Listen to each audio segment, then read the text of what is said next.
Hello, Hi. Professor. Is that functioning, this technology, all right? It's completely functional now.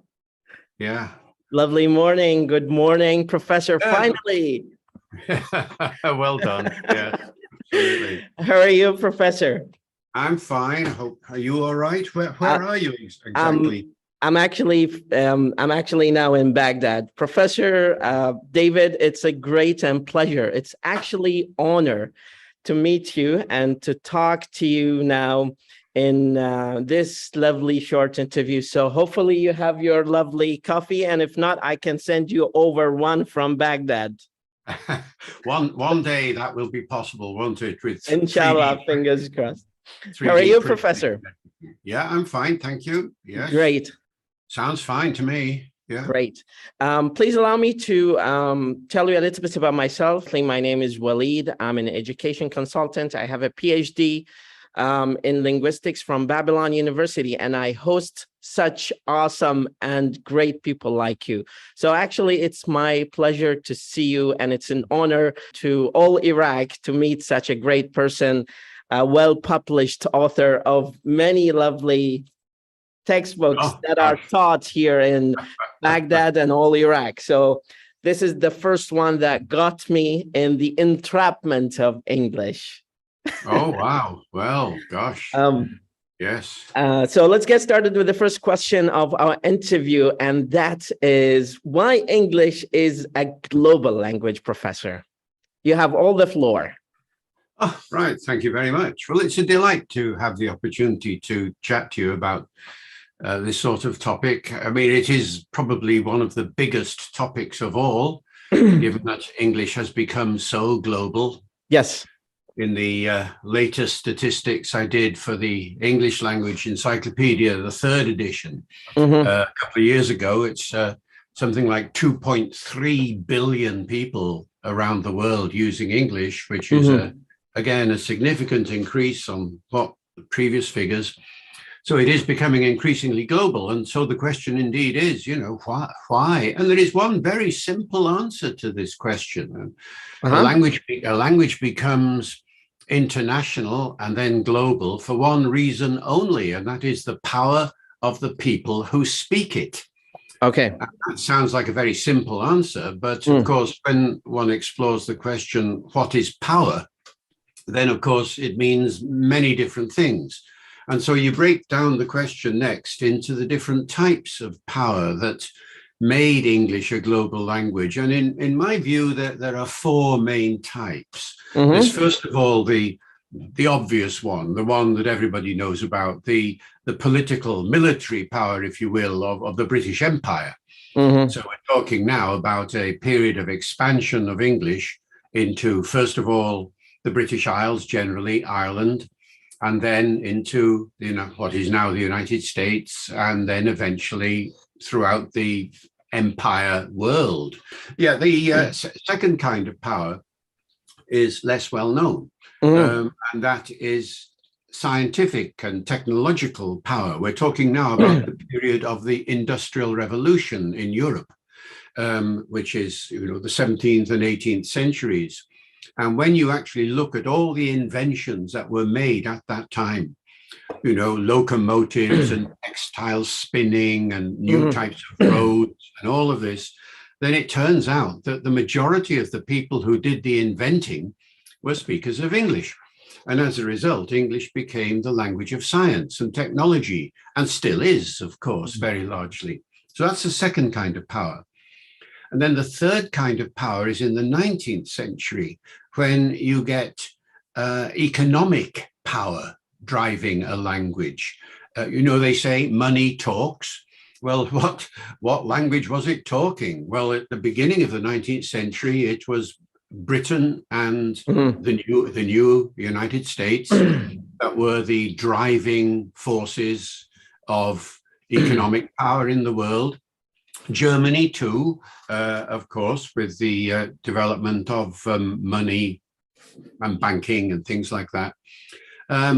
But predominantly English during the 19th century. And after the First World War, of course, Germany goes out of the equation and we're left with English as a dominant force. Or, people talk pounds and dollars more than anything else. And then the fourth kind of power is cultural power. The 20th century are here now. We travel around the world, as I'm sure you do, Walid, and what happens is you go in a cab anywhere and on the radio there is English, Yeah. And so we're now talking about the language of broadcasting, of popular music, of international travel, of the internet, and all of these things. And the vast majority of cultural developments in the 20th century either began in an English-speaking country or were immediately facilitated by an English-speaking country. Now, that last point is important. I'm talking about, for example, cinema, film, which did not begin in an English-speaking country. It began in France, but within 20 years, where was it? In Hollywood. And so once again, English language becomes the dominant voice of cinema. So these are the four reasons why English became a global language, in short. Professor, let me digress here with you on this point, because it's very significant when it comes to analyzing the structure of English. And I know that you are more interested in the identities of other speakers of languages who speak English. I've heard you say that in one of the lovely interviews that you had with a nice gentleman, I think from Australia. You said that I love to hear, and this is to quote you, I love to hear English with a Spanish accent. So my question is, do you like to hear English with only Spanish or French or Arabic accent, or you prefer to hear it with an English accent? And why is the international identities important to you as the language is exploding and being used everywhere? Accents have always been part of language from the very beginning for all languages, and English no exception. When English began in Anglo-Saxon times in the 6th and 7th centuries, we know that there were different accents because the way the scribes wrote English down, they spelt the words differently depending upon the accent that they had. So accents have always been here within English. And so it's no surprise at all that when English spreads as a global language, the same forces will apply. And the forces are, as you rightly say, identity as well as intelligibility. These are the two big forces that drive a language. Intelligibility, we have to understand each other. But identity, we have to say who we are and where we're from and which community we belong to, and also which community we do not belong to. The two main forces that drive language, intelligibility and identity. We need to understand each other, but we also need to show other people who we are and where we're from and which community we belong to. And accent is the main way of expressing identity because it's easy to perceive. You can perceive it in the dark and around corners, and it's not like any other way of showing your identity. So as a result, when English spreads around the world, the thing I would expect to happen is that the different Englishes in the world will manifest themselves partly by vocabulary, partly by grammar, but mainly through pronunciation. And this delights me. It's not just Spanish or whatever, it's any variety of anybody who chooses to use English, who says, I want to learn English now. Then immediately they have a right in it. It is theirs. They have ownership over it. And they should take pride in the fact that they have chosen to use English from their part of the world. Now, as long as, of course, they maintain intelligibility. It'd be no good if you had a very local accent in some country somewhere and nobody could understand you. No, not talking about that.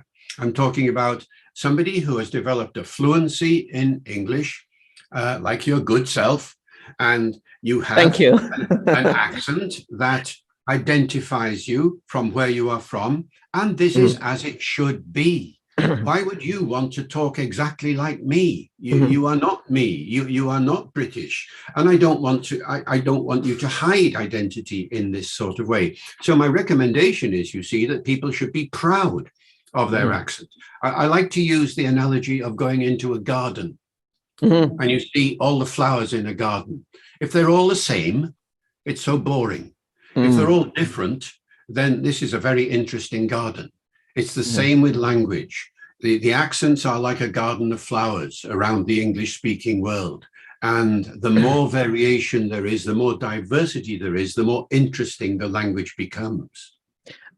Professor, talking about this kind of analogy is really important to shed some light and highlight the point that some of the textbooks that have been published recently are some sort of marketed as a learn English with an American accent or British accent or Australian accent or something like that. So what's your point? What's your stand regarding these kind of textbooks that have been published and marketed with a specific accent? Do you think that they are necessarily important to be taught, or do you think that these have been taking English from a very different corner of interpretation of how language should be taught and learned? That's a very interesting question. There are really just two main varieties of English in the world when it comes to accent, as you say, British English and American English. Australian, not so much. South African, not so much. So the two main ones, British and American. Now, if you're going to learn English, you will learn it from a teacher or from a course, which comes from one or other of those two constituencies. So you will end up learning a British kind of English or an American kind of English, inevitably. So if you do the first way, you will end up saying schedule. If you do the second way, you'll end up saying schedule, and so on. Now, the point is that you can't avoid this. So if a textbook is going to be written which teaches you English, it must use one or other of those two main models. But having said that, it still allows for the point about accent that we were talking about a few seconds ago.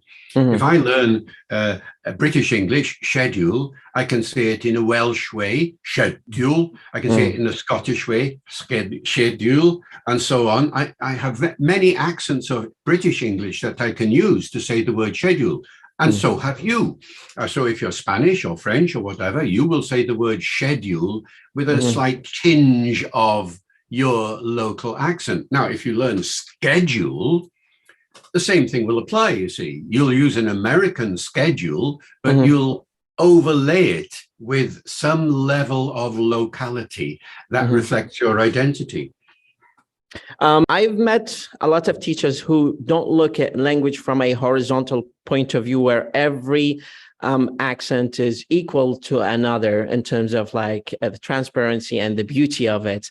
They look at some accents or some varieties of accents from a hierarchical point of view where this one is better than the other one. So what's your advice to teachers when it comes to teaching language? We understand that the language has a wide gamut, a wide spectrum of varieties and wide aspects and points and foci that need to be focused on. So what are the, probably if we can corner this conversation to certain feasible and tangible elements, based on your lovely experience, you have spectacular amount of experience when it comes to language learning and publications in this field. What are your 5 tips or 6 tips for the English teacher when it comes to teaching language?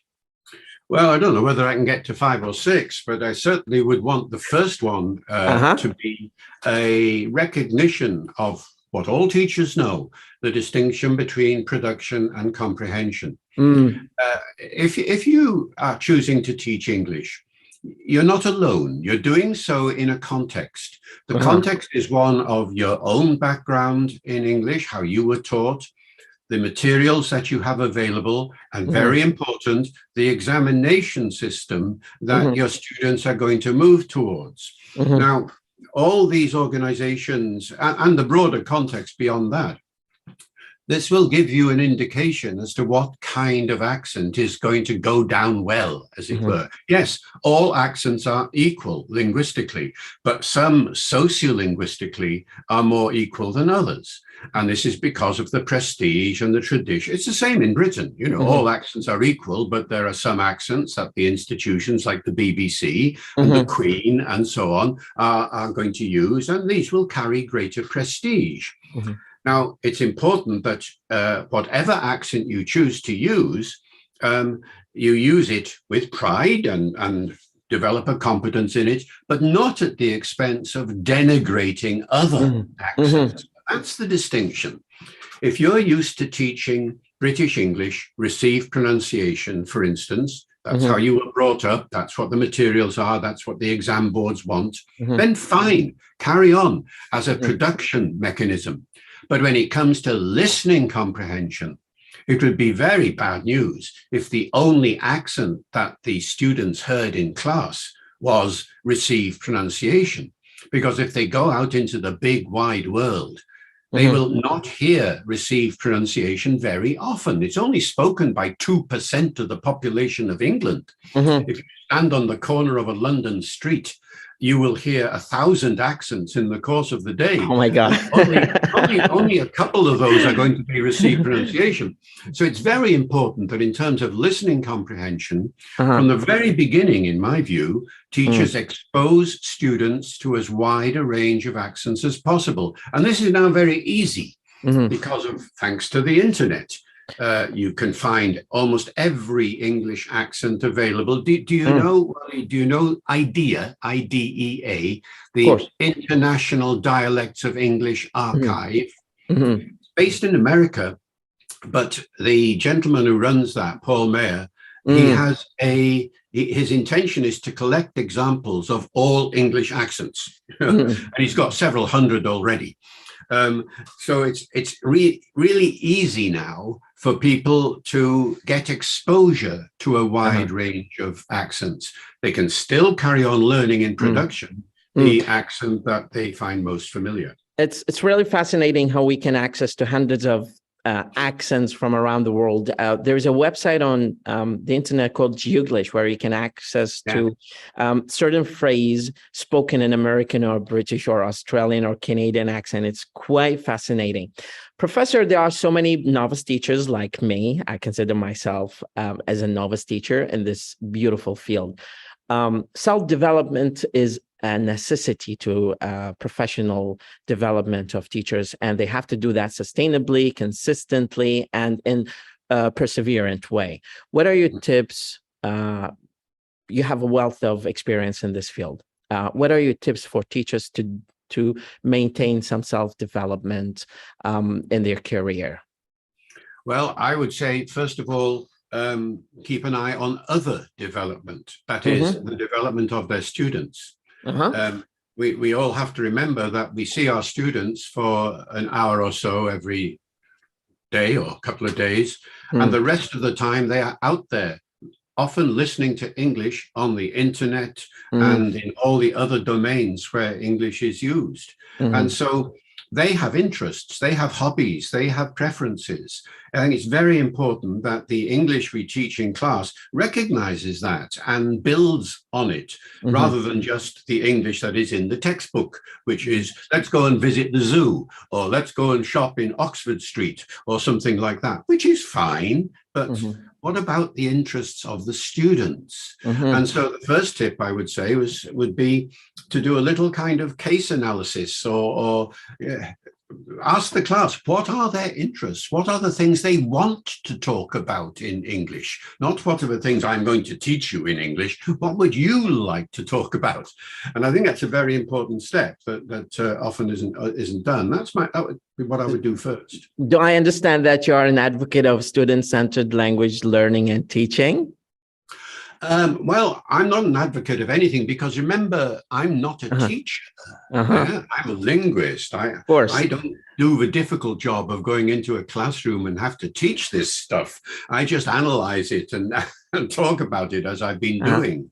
So I don't advocate any one particular approach, but I have been in a lot of classrooms. And what I notice that a sort of balance between the two is the ideal that one works towards. It's not a question of student-orientated versus teacher-orientated. It's a matter of achieving some sort of balance between the two. And those are the classrooms that I find seem to be working most successfully. Professor, thank you so much for these insightful comments. Actually, you have a wealth of experience in this field.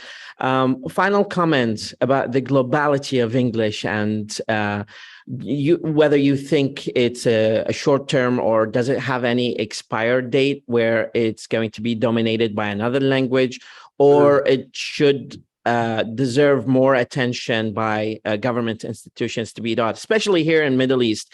It's widely common to find institutions that teach English as the second language, but it gets indoctrinated in a very grammar-based approach. This is probably, and hopefully we can tackle in another meeting if we can secure, because I know that you have very limited time in your day and you have tsunami of calls. So the question is, again, do you think English is going to be still dominant in the world, or it's going to be controlled or dominated by another language, and why? Well, all the evidence at the moment suggests that English is going to stay the way it is for the foreseeable future. And by that, I mean for the next century at least. Okay. The statistics seem to bear this out. Do you remember I mentioned a few minutes ago that there were 2.3 billion speakers in the world? Well, that is an increase in the last 15 years of something like 300 million or something of that sort. That is not as rapid an increase as English had earlier, but it is still an increase.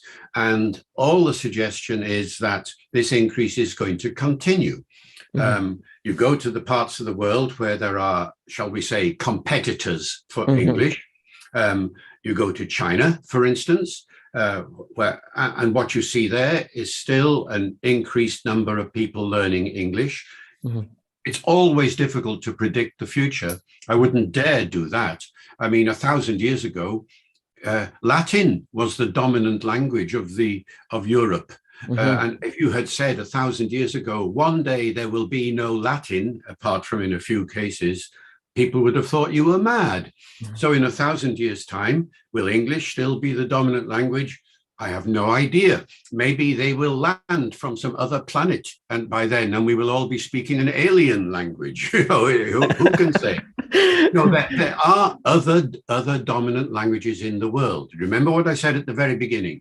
Yes. A language becomes a dominant language because of the power of the people who speak it. So your question is really, you're asking me to predict the power politics of the planet, and that is an impossible thing. It could indeed in hundreds of years be Chinese, it could be Arabic, it could be Spanish, it could be anything. But at the moment, it seems to be English, and it's likely to stay that way for at least the foreseeable future. Professor David Crystal, thank you so much for this lovely meeting. I hope I can secure another meeting with you in the foreseeable future, in the near future. I know how busy you are. Thank you so much for giving me the honor to meet you in person, to have this lovely interview from Baghdad. As far as I know, I'm probably the first Iraqi person who interviews you via Zoom, or have there been any other person? Oh, I think you're right. I've managed to do the occasional talk to Iraq over the years, but not very often. And indeed, it's a delight to have this opportunity. So thank you for your interest, Walid, and good luck for the next podcast. Thank you, Professor. Thank you, Professor. Your books are taught everywhere in this country. You might not have been told, but English, all varieties of books by Professor David Crystal are taught here in this country, including how English works, and also the lovely, beautiful, best encyclopedia about English language by David Crystal. Professor, thank you so much for being in this host interview. Thank you so much, and I look forward to see you in the future, hopefully. Well, thank you once again. And as we say when we're signing off these days, in our COVID days, stay safe. Stay safe. Thank you. Likewise, Professor. Have a lovely and beautiful day. Bye-bye now. Bye-bye.